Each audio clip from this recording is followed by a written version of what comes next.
Good morning, friends, and welcome back. I'm so glad to see you on another ELA Tuesday. We've been doing a lot of work with all the books we've been reading. So today we're going to read a new story. It's called The Most Magnificent Thing. It's a wonderful story. And today when we're reading it, we want to pay close attention to our character's thoughts, actions, and words, because that's going to help us be able to describe our character. In our story today, our character has lots of problems that she has to fix. So we're going to look at how she responds to those problems to fix her problem at the end. So let's get started reading our story today. The Most Magnificent Thing by Ashley Spires.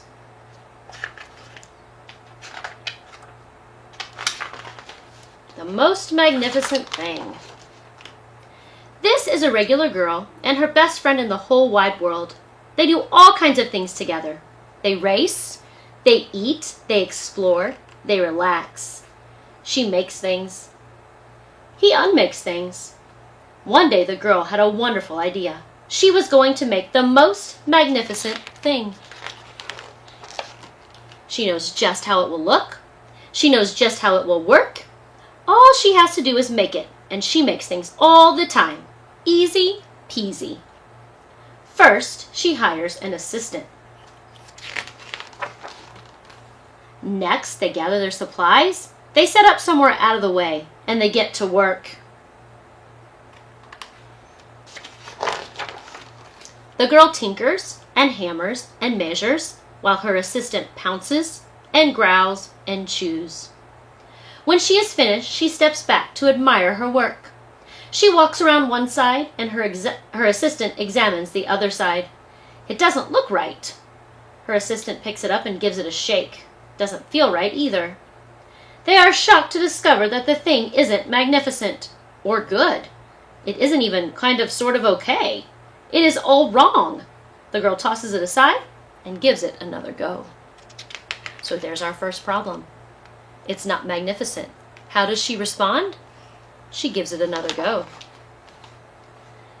She smooths and wrenches and fiddles.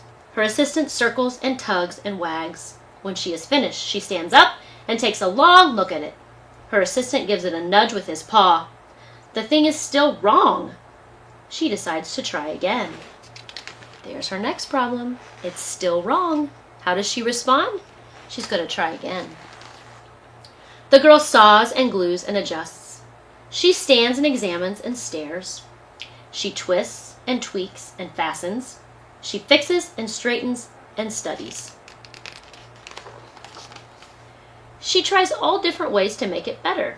She makes it square. She makes it round. She gives it legs. She adds antennas. She makes it fuzzy. She makes it long. She makes it short, rough, smooth, big, small. One even smells of stinky cheese. But none of them are magnificent. Her hard work attracts a few admirers, but they don't understand. They can't see the magnificent thing she has in her mind. She gets mad. The angrier she gets, the faster she works. She smashes pieces into shapes. She jams parts together. She pummels the little bits in. Her hands feel too big to work, and her brain is too full of all the not right things. If only the thing would just work. Crunch. The pain starts in her finger. It rushes up to her brain, and she explodes. It is not her finest moment. Uh-oh, here's the big problem. Now she's angry. How does she respond? She explodes. I'm not good at this. I quit. Her assistant suggests a walk. It's not much help at first. But before long, she starts to feel different. Bit by bit, the mad gets pushed out of her head. As they stroll along, she comes across the first wrong thing she made. Ugh, the bad feelings are about to start all over again. But then she notices something surprising. there are some parts of the wrong things that are really quite right. The bolts on one, the shape of another, the wheel-to-seat ratio of the next. There are all sorts of parts that she likes. By the time she reaches the end of the trail, she finally knows how to make the most magnificent thing. She gets to work.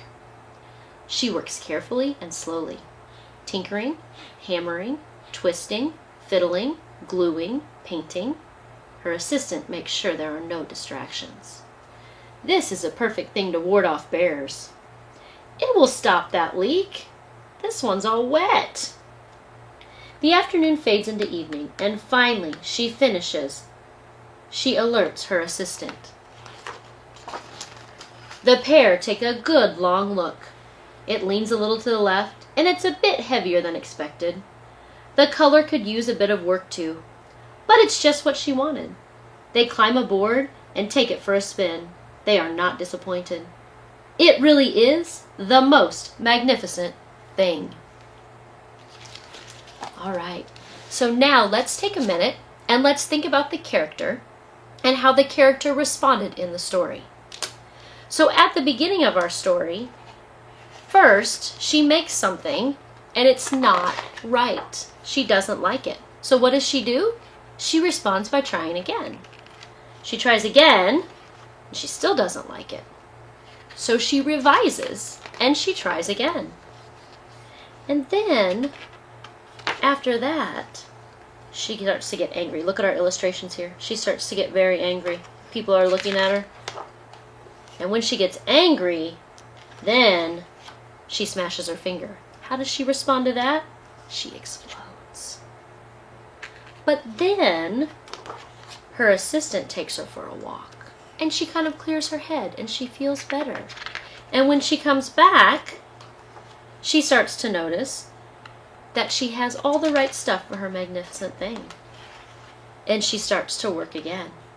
And in the end, she makes her most magnificent thing. So if we were going to describe our character, and we were going to give a word that describes our character, what could we say?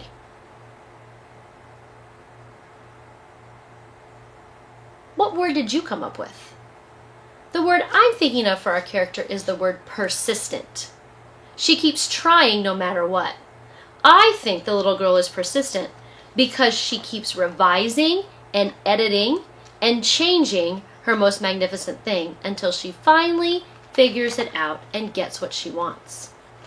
So when you're reading books with your mom or your dad or your brothers or sisters or at school, I want you to be paying close attention to the character's thoughts, actions, and words, because those tell us a lot about our character, and we can start to put words to describe our character. I hope you enjoyed the book, and I'll see you again next week. Have a good week!